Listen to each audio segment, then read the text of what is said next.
Hi, 3 and 4-year-old leaders. We are preparing for November 4th. This week in our series, The Promise, we are looking at God's promise to Isaac. Now remember, in this series, we're looking at the lineage or the genealogy of Abraham, that it started with Abraham, and God made the promise to Abraham that his family would be as vast as the stars in the sky. And so we're going to start adding to Abraham's family. We added Isaac to Abraham's family. We've added Rebecca to Abraham's family. And today, Isaac is praying, finding himself in the same shoes his father Abraham was in, praying to God and asking for God to provide a son for he and his wife Rebecca. God answered that times 2. Rebecca became pregnant with twins, Esau and Jacob. And in that promise that Esau and Jacob would be born, God also told Rebecca that the younger son would rule over the older son. And so in this case, it was Jacob, because Esau was the older one.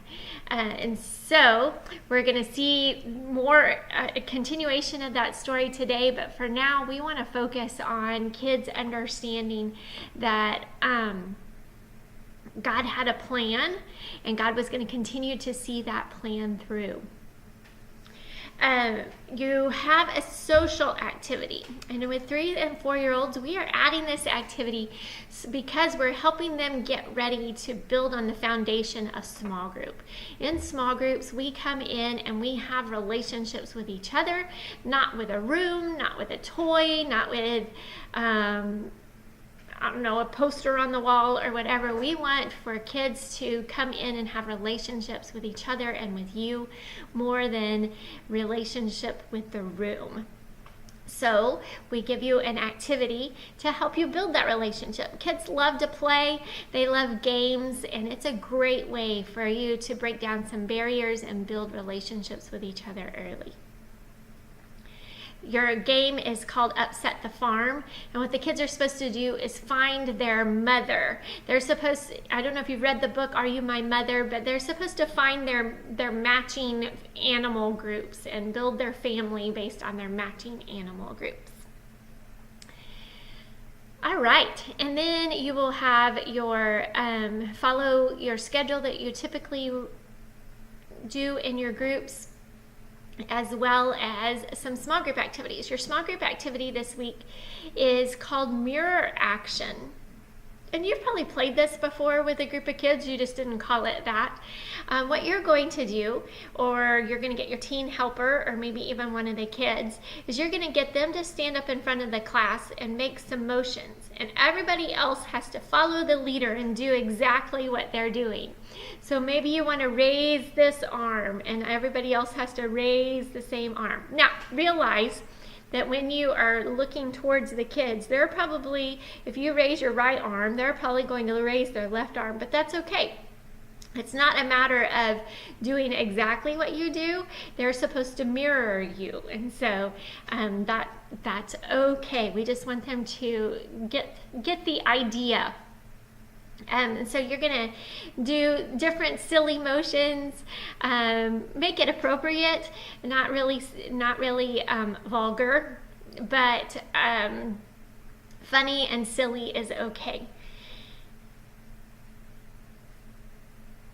And through all of that, we want kids to see that just like Abraham followed what God asked him to do, and Isaac followed what God asked him to do, we can do the same thing. That we can trust God because God is always faithful. Your memory verse is, if you belong to Christ, then you are Abraham's seed and heirs according to the promise. Your motions for this is, if you belong to Christ, you're going to grasp your hands together like this, like you're holding tight onto each other. Then you're going to bend down like you're a seed growing, and then you are Abraham's seed growing like a big tree, and heirs according to the promise, pointing to God. God made that promise to us that we would be a part of Abraham's family when we believe in Jesus. You have a coloring sheet that you can send home with each kid, or you can have them color it while you are doing your snack time. Completely up to you. Know that we have lots of family resources out there for families to connect with the lesson we are teaching, and we want for kids to have activities in their small group time that are helping them connect to the story. And sometimes that's an active one, and sometimes that's a coloring sheet. Then you will pray and dismiss everyone. Thank you so much for leading and loving on kids.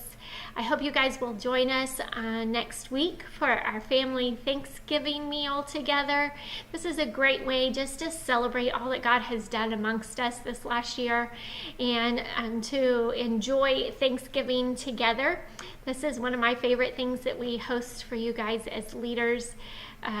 One, because I really like Thanksgiving food, but also I just love the opportunity that we all get to be together and be a part of thanking God together, especially in this season. Love you guys. Thank you for leading.